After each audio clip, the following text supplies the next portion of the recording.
물 위로 오라 라는 제목으로 함께 은혜를 나누겠습니다. 기도하겠습니다. 사랑과 은혜가 많으신 하나님, 오늘도 잔치를 배설하시고 우리를 초청해 주시어서 말씀 앞에 서게 하시니 감사드립니다. 하나님, 이 시간 우리 모두에게 마음의 문이 열려지게 하여 주옵소서. 성령께서 역사하여 주셔서 듣게 하시고 또 깨닫게 하시고 결단할 수 있는 우리 모두가 되도록 도와주옵소서. 또 우리의 무거운 짐들을 하나님 받아주시고 이 모든 짐들을 하나님 앞에 내려놓사오니 우리를 긍휼히 여겨주시사 구원하여 주옵소서. 치료하여 주옵소서. 회복의 역사가 일어나게 하여 주옵소서. 예수님의 이름으로 기도드립니다. 아멘.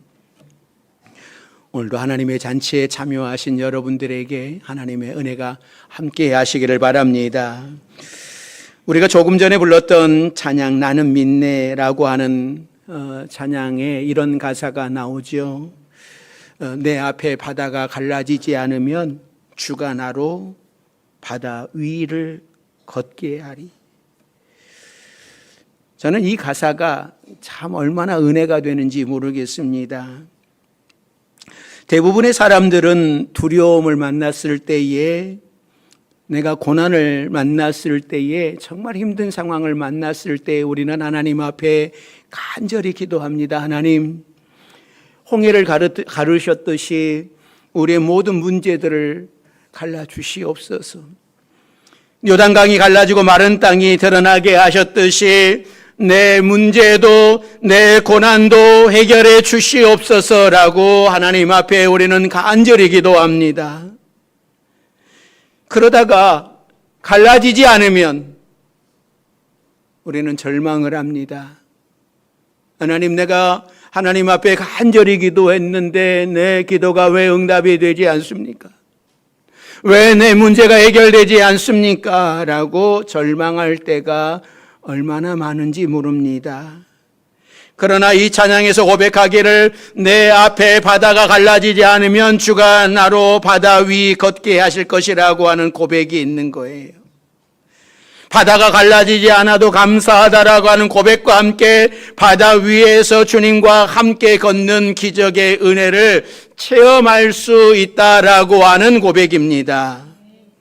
베드로가 주님을 바라보면서 파도치는 바다 위를 걸어갔듯이 우리 인생에 있어서 다가오는 문제 위를 걸어가면서 주님과 함께 동행하겠다라고 하는 고백입니다. 그러니 이 고백이 얼마나 귀한 고백입니까? 내 앞에 바다가 갈라지지 않으면 주가 나로 바다 위 걷게 하리. 이 귀한 고백이 여러분들의 고백이 되기를 주의 이름으로 축원합니다. 오늘 우리가 함께 읽었던 말씀은 바로 베드로가 파도치는 바다 위를 걷는 내용입니다. 예수님은 오병이어의 기적을 일으키신 후에 제자들을 배에 태워서 사역하시던 곳 가버나움으로 보냅니다. 그리고 예수님은 홀로 기도하러 가셨습니다.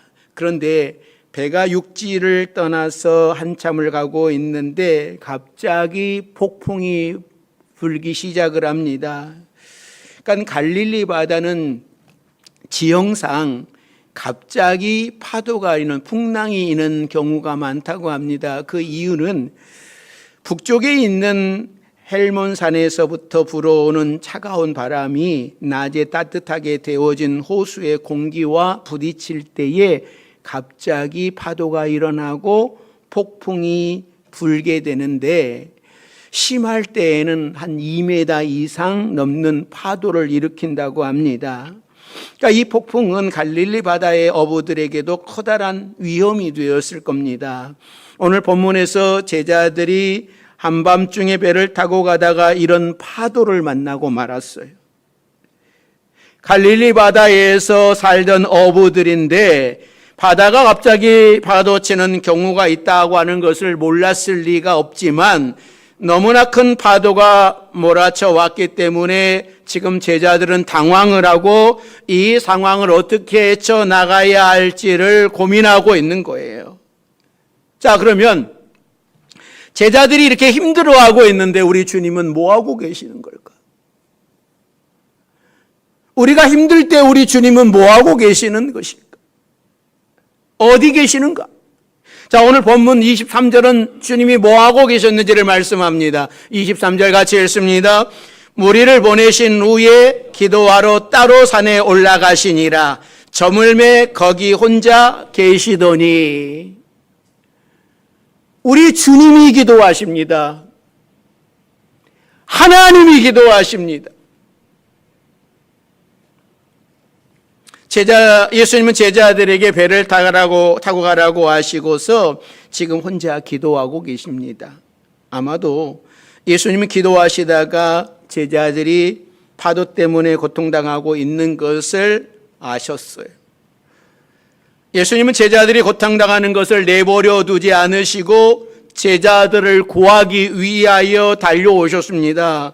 예수님이 얼마나 다급하셨는지, 얼마나 급하셨는지 물 위를 걸어오고 계신 거예요. 자, 25절서부터 27절 말씀 같이 읽습니다. 밤 사경에 예수께서 바다 위로 걸어서 제자들에게 오시니 제자들이 그가 바다 위로 걸어오심을 보고 놀라 유령이라 하며 무서워하여 소리 지르거늘 예수께서 즉시 이르시되 안심하라 나니 두려워하지 말라. 그러니까 예수님은 제자들의 고통을 보시고 구하러 달려오셨습니다. 요한복음에 보면 예수님이 사랑하는 나사로가 병이 들었습니다. 그래서 나사로 집안에서 사람을 보냈습니다. 예수님이 사랑하는 나사로가 병들었으니 빨리 오셔서 예수님 고쳐주세요. 빨리 오시랍니다 하고 사람을 보냈어요. 그런데 예수님이 이 소식을 받고서 빨리 달려가지 않으시고 이틀이 지난 후에 나사로가 죽어가지고 장례식을 다 마친 후에야 오셨어요. 이 마르다와 마리아 입장에서 보면 굉장히 서운했을 것 같아요. 예수님 좀 빨리 좀 오셔서 좀 도와주세요. 그러면 제껴놓고 막 달려오셨어야 되는데 장례 다 끝난 다음에 왔어요. 그러나 예수님은 죽은 나사로를 살려주셨습니다. 그러나 지금 파도가 치는 바다 위에 있는 제자들을 그렇게 오래 두지 않으시고 급하게 달려오셨습니다. 예수님은 우리가 울부짖을 때에 이렇게 급하게 달려오십니다. 그러나 제자들의 입장에서는 한밤중에 계속 고통을 당했어요. 아마 제자들이 배를 탔을 때가 저녁이 시작될 무렵이었을 거예요. 어두워지기 전에. 그런데 25절에 보면 밤 사경이라고 말씀을 합니다. 사경. 이 사경은 새벽녘이에요. 그러니까 제자들이 바다를 건너가지 못하고 새벽까지 파도와 씨름하고 있었단 말입니다. 지쳐서 더 이상 버티기가 힘든 지경까지 왔습니다. 그래서 예수님이 급하게 달려오셨어요. 그러니까 예수님의 사역을 보시면 이 자연의 법칙을 무시하시면서까지 일하시는 분이 아니신데 이번에는 자연의 법칙을 깨고 파도 위를 걸어서 오고 계셨어요. 그런데 이렇게 급하게 달려오시는 주님을 보고 제자들은 무서워합니다. 파도도 무서운데 더 무서운 귀신이 나타났다라고 소리를 질러요. 그러자 예수님께서는 사랑스러운 목소리로 나다 안심하라 라고 말씀을 하셨습니다. 사랑하는 성도 여러분, 우리가 인생의 풍랑을 만나서 고통당하고 있을 때에 예수님께서 우리를 구하기 위해서 달려오고 계심을 믿으시기를 바랍니다. 아무리 큰 파도가 몰려와도 예수님께는 문제가 되지 않습니다. 예수님은 그 파도를 발로 밟고 우리에게 다가옵니다. 우리가 해야 할 일은 기도하는 일이에요. 우리가 해야 할 일은 오직 하나님만 의지하는 것입니다. 주님께 모든 것을 아뢰고 기도할 때에 주님께서 다가오시는 거예요. 주님께서 해결해 주십니다. 하나님의 능력을 믿는다면 오직 모든 것을 맡기고 우리는 기도하면서 파도가 지나가기를 기다리는 것이죠. 파도 뒤에 서 계시는 주님을 믿음의 눈으로 바라보는 거예요. 이 시간에도 우리를 돕기 위하여 다가오시는 우리 주님을 바라볼 수 있기를 바랍니다. 파도를 내치고 예수님께서 다가오신 것을 알게 된 베드로가 이렇게 이야기를 해요. 자, 28절, 29절 말씀입니다. 자, 28절, 29절 같이 읽습니다. 베드로가 대답하여 이르되 주여 만일 주님이시거든 나를 명하사 물 위로 오라 하소서 하니 오라 하시니 베드로가 배에서 내려 물 위로 걸어서 예수께로 가되. 우리가 생각을 하기에 이 베드로는 예수님께 너무 무리한 부탁을 한 것은 아닌가. 아니, 물 위를 걷는 것은 예수님이나 할 수 있는 일이지 어떻게 사람이 물 위를 걸을 수 있습니까? 아니, 어린아이 같은 부탁이나 한다고 생각하는지 모르겠어요. 아마 옆에 있었던 다른 제자들도 아마 이렇게 생각을 했을런지 모릅니다. 그러나 우리 주님의 말씀은 너 참 어리석다. 야, 터무니없는 요구를 네가 나한테 하고 있는 거 아니? 라고 말씀하지 아니하시고 곧바로 베드로에게 너 걸어오라라고 말씀을 합니다. 너도 나처럼 물 위를 걸을 수 있다라고 하는 겁니다. 결국 베드로는 배를 빠져나와서 물 위로 발을 내딛었어요. 그리고 예수님께 걸어갔습니다. 얼마나 걸어갔는지는 모르겠어요. 몇 메다를 걸어갔는지는 모르겠어요. 뭐 몇 메다 걸어간 것이 중요한 것이 아니라 물 위를 걸었다라고 하는 거예요.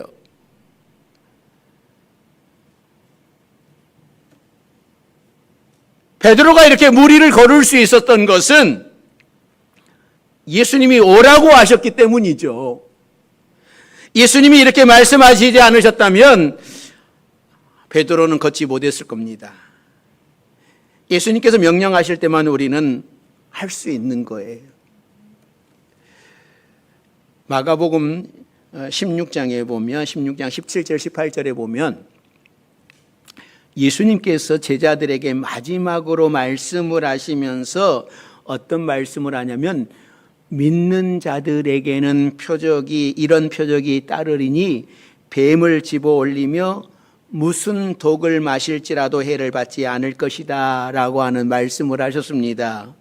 그래서 어떤 이단이 예수님의 이 말씀을 시험하면서 그래 독을 마셔도 죽지 않을 것을 믿습니다 라고 이야기하면서 이 독을 마셨어요. 이 사람 어떻게 됐을까요? 죽었을까요? 살았을까요? 네? 말씀들을 안 하시네. 죽었습니다. 성경에 믿는 자들에게 이런 표적이 따를 것이다 라고 했는데 왜 죽었을까요?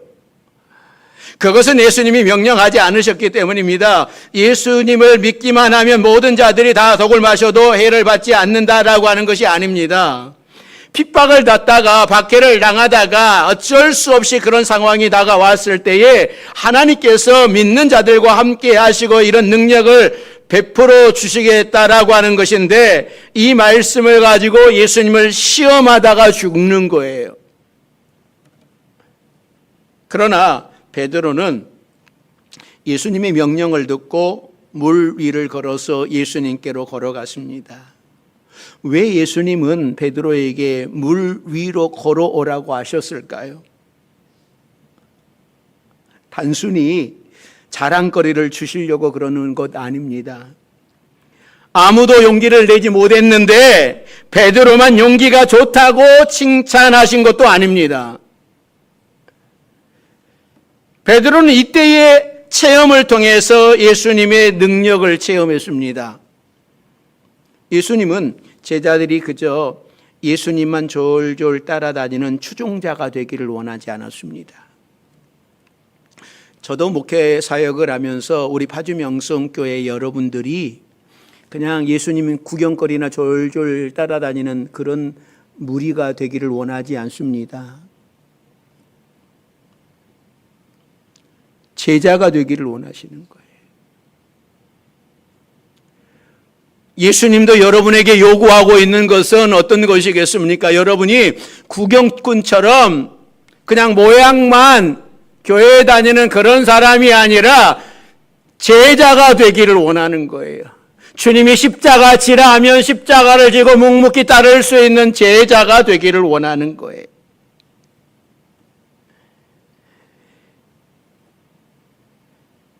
예수님은 제자들에게 더 큰 믿음과 더 큰 영적인 능력이 있어야 된다라고 생각을 하고 계시는 거예요. 왜냐하면 이제 딱 1년 있으면 예수님은 십자가를 지시고 이 땅을 떠납니다. 그리고 제자들에게 모든 일을 맡기셔야 하는데 아직 제자들에게 그런 믿음이 없습니다. 예수님이 부활승천하시고 나면 누가 교회를 이끌어갈 수 있습니까? 믿음이 연약한 성도들을 양육하고 온갖 위험에 맞서서 교회를 이끌을 믿음이 충만한 지도자가 있어야 한 거예요. 삶 속에서 온전한 믿음을 보일 훌륭한 영적인 지도자가 있어야 되는 겁니다. 그래서 베드로에게 오라라고 하시는 겁니다. 베드로에게 파도치는 바다 위를 걷게 하심으로 담대한 능력을 주시고 또 초대교회의 지도자로서의 능력을 갖게 하신 겁니다. 이때 체험이 베드로를 얼마나 힘있게 해주었을까요? 바람을 보고 무서워 파도에 휩쓸려 갈 뻔했지만 그래도 바로 옆에 계신 예수님께서 능력 있는 손으로 베드로를 붙들어 주셨습니다. 사랑하는 성도 여러분, 우리도 예수님처럼 무리를 걸을 수 있습니다. 지금 당장 저 한강에 가가지고 파도 위를 걸으라라고 하는 말씀이 아닙니다. 우리에게 다가오는 파도와 같은 문제도 예수님께서 그 위로 걸어오라 하시면 우리는 담대하게 문제를 이기고 승리할 수 있다라고 하는 말씀입니다. 처음에 나는 믿네라고 하는 CCM 가사를 소개해 드린 것처럼 내 앞에 바다가 갈라지지 않으면 주가 나로 바다 위를 걷게 하실 것이다라고 하는 믿음이 있어야 되는 겁니다. 베드로는 바람을 보면서 무서워 파도에 휩쓸려 갔지만 우리는 주님을 강하게 붙들면 바다 위를 걸을 수 있습니다. 내게 다가오는 문제 위에서 주님이 손을 붙잡고 바다 위에서 춤출 수 있는 거예요. 그러므로 담대하게 주님을 바라보는 여러분들이 되시기를 바랍니다. 우리 주님께서 여러분 곁에 계세요. 이때 베드로의 믿음은 사실 충만하지 못했습니다. 1년 후에 오순절 성령을 체험하고서 담대하게 거듭나지만 아직 믿음이 연약한지라 바람을 보고서 물에 빠지고 말았어요. 주님이 내게 오라, 걸어서 내게 오라라고 하는 그 음성을 듣고 배에서 내려서 한 걸음 한 걸음 걸어가지만 계속 주님 바라본 것이 아니라 훅 부는 이 바람에 시선이 가버리고 나니까는 빠져버리게 되는 거예요. 여러분, 우리가 살아가면서 누구나 파도를 바라보면 무서워질 수밖에 없습니다. 인생을 살아가면서 믿음을 지키는 것이 참 쉽지 않습니다. 우리에게 순간순간 오는 이 시험을 견뎌내기가 참 힘이 듭니다. 얼마나 어려운지 모르겠습니다. 내 앞에 있는 문제를 하나하나 처리해가는 과정 속에서 얼마나 힘들고 어려운 일들이 많은지 어떨 때는 그냥 주님 저 그냥 쓰러질래요. 그냥 저 자빠질래요 라고 이야기하고 싶을 때가 여러분 한두 번이 아니지 않습니까? 다 내려놓고 싶은 때가 한두 번이 아니지 않습니까? 그러나 그때 베드로처럼 파도를 바라보면 오히려 문제에 휩쓸려 가고 마는 겁니다. 이때는 주님을 바라봐야 돼요. 파도를 바라보지 말고 파도를 밟고 서 계시는 주님만 바라보시기를 바랍니다. 내 인생을 송두리째 삼켜버릴 것 같은 파도가 다가와도 우리는 파도를 바라보지 말고 파도를 발로 밟고 계시는 주님을 바라보는 겁니다. 아무리 큰 파도도 우리 주님께는 문제가 되지 않아요. 그러므로 바람과 파도도 순종하는 예수님을 바라볼 때에 우리의 문제는 잔잔해지는 겁니다. 사실 베드로는 어부이기 때문에 바다에 들어가도 헤엄쳐서 주님께 갈 수 있는 실력이 아마 있었을 거예요. 요한복음에 보면 주님이시다라고 하는 말에 옷을 벗고 물속에 들어가고 다시 나와서 옷을 입고 주님 앞에 서잖아요. 그런 베드로의 모습을 보면 얼마든지 수영을 할 수 있는 그런 사람이었죠. 그러나 바람과 파도가 일렁이는 이 세상에서 내 실력을 믿고 살다가는 여러분 베드로처럼 허우적될 수밖에 없는 것이 인생이에요. 그러므로 우리를 구원해 주시는 주님께 부르짖고 주님의 손을 붙잡아야 돼요. 발명왕 토머스 에디슨은 신앙이 좋은 사람이었다고 합니다. 이 토머스 에디슨이 세상을 떠나고 그의 생일이 되어 큰 축하 행사가 있었다고 합니다. 그 축하 행사 때 아주 특별한 프로그램이 있었는데 에디슨이 죽기 전에 사용했던 테이블 서랍을 열어보는 행사였다고 합니다. 잠긴 서랍을 열었더니 아무것도 없고 종이 한 장이 있는데 거기에 이런 글귀가 있었다고 합니다. 캄캄하고 어려울 때는 요나를 생각하라. 그러니까 요나는 바다에 빠졌고 큰 물고기 뱃속에 들어가 3일 있다가 나온 사람이잖아요. 폭풍이 불수록 요나를 생각하라고 하는 것은 요나는 폭풍 속에서 큰 물고기 뱃속에서 자신을 찾아오신 하나님을 만났기 때문입니다. 어려울수록 괴로울수록 힘들수록 폭풍이 심하게 불수록 우리를 찾아와 구해주시는 예수님을 만나야 되는 겁니다. 사랑하는 성도 여러분, 기적을 바라보기만 하는 사람이 아니라 기적의 주인공이 되시기를 바랍니다. 단지 예수 믿고 구원받아서 천국에 가는 것으로 만족해야 하지 마시고 파도가 사방에서 불어오는 이 땅에서 주님 손 붙잡고 풍성한 삶을 누리며 사십시오. 이스라엘 백성들은 광야에서 날마다 기적을 누리면서 살았습니다.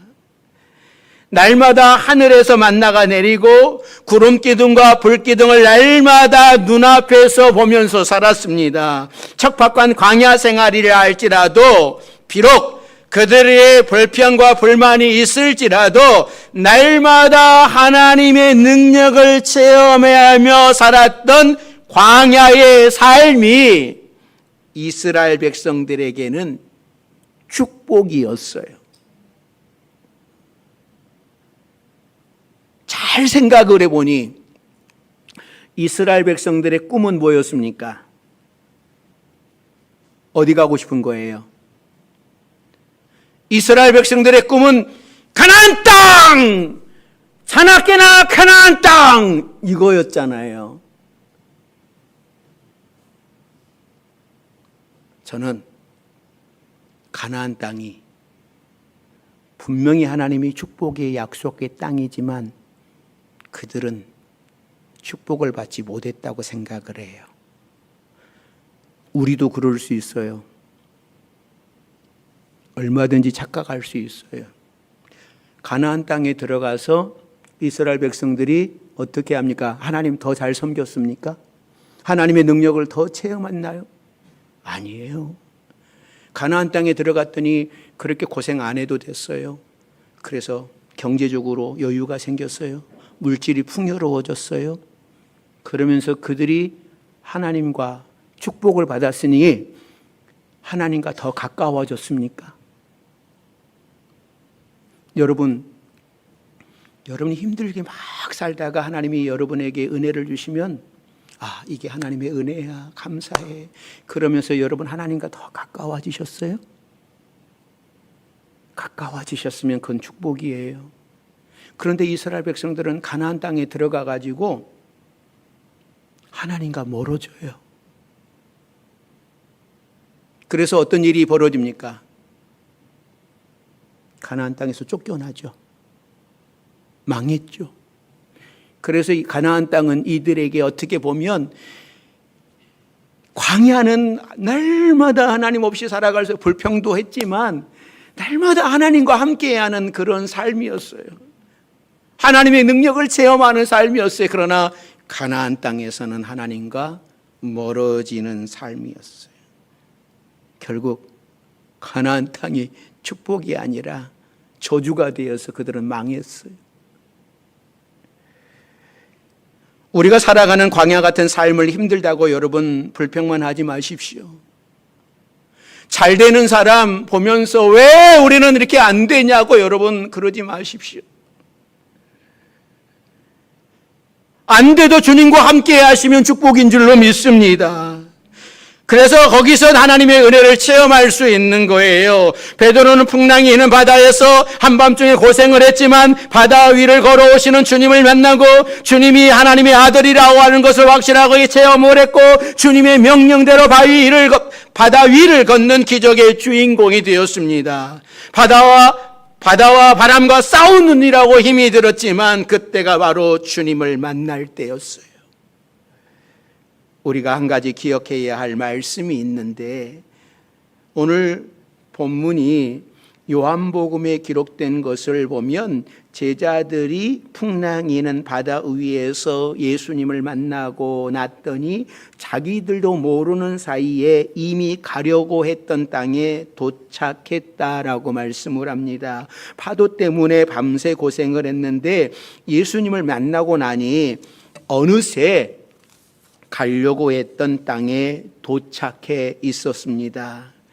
파도가 우리를 힘들게 하지만 결국 예수님과 함께 가는 그 길은 우리를 목적지까지 쉽게 인도하는 길임을 알아야 됩니다.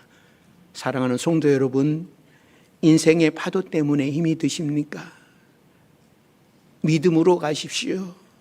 베드로가 파도에 휩쓸려 갈 때 예수님은 믿음이 적은 자여 왜 의심하였느냐라고 책망을 하셨습니다. 믿음이 문제예요. 주님이 나를 붙들어 주신다라고 하는 믿음, 예수님께서 모든 것을 해결해 주신다라고 하는 믿음, 주님께서 나를 바다 위로 걷게 하실 수 있다라고 하는 믿음이 있으면 어떤 문제가 내게 다가와도 그 문제 위에서 주님 손잡고 춤추게 될 것입니다. 항상 믿음으로 승리하며 살아가는 여러분들이 되시기를 바랍니다.